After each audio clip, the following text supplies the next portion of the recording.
হুমায়ুন ফরিদি স্যারের কিছু উক্তি। হুমায়ুন ফরিদি বলেছিলেন, যতদিন বোকা হয়ে থাকবেন ততদিন সম্পর্ক ঠিক থাকবে। যখন থেকে ভুলকে ভুল, সঠিককে সঠিক বলা শুরু করবেন, ঠিক তখনই সম্পর্ক শেষ। হুমায়ুন ফরিদি বলেছিলেন, চিরকাল আপনি কারো প্রিয় হয়ে থাকবেন না। সময়ের সাথে সাথে মানুষের পছন্দ বদলায়, ভালো লাগা বদলায়, প্রিয় মানুষের নাম বদলায়। হুমায়ুন ফরিদি বলেছিলেন, যখন আপনি ফিল করবেন আপনি কারো কাছে বিরক্তিকর হয়ে যাচ্ছেন, তখন আপনি নিজ থেকে সরে আসবেন, এটা আপনার দায়িত্ব। হুমায়ুন ফরিদি বলেছিলেন, ক্ষমা করে সরে আসবেন, ক্ষমা করতে গেলে আপনাকে বারবার ক্ষমা করতে হবে। হুমায়ুন ফরিদি বলেছিলেন, আমি 60 বছর বয়সে গিয়েও বলবো আমি আজও একটা মেয়েকে ভালোবাসি। হুমায়ুন ফরিদি বলেছিলেন, প্রতিটা ভালোবাসায় দুইজন ব্যক্তি সুখী হলেও দ্বিতীয় একজন অবশ্যই কষ্ট পাবে, আর সেই 3 নম্বর ব্যক্তিটা ছিলাম আমি। হুমায়ুন ফরিদি বলেছিলেন, আমের পোকারা বুঝতে পারে না মিষ্টি কি জিনিস, কারণ তারা মিষ্টির ভিতরে জন্মায়। ঠিক তেমনই আমিও সমস্যার ভিতরে জন্মেছি, তাই তো সমস্যা কি ঠিক আলাদা করে বুঝতে পারি না।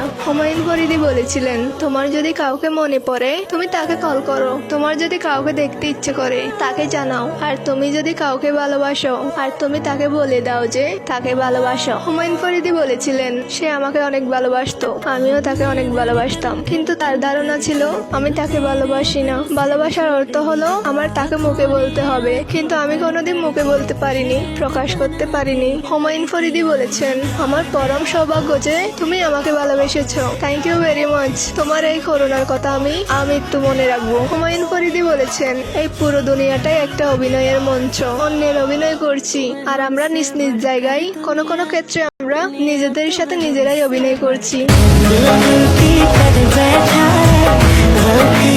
बैठा है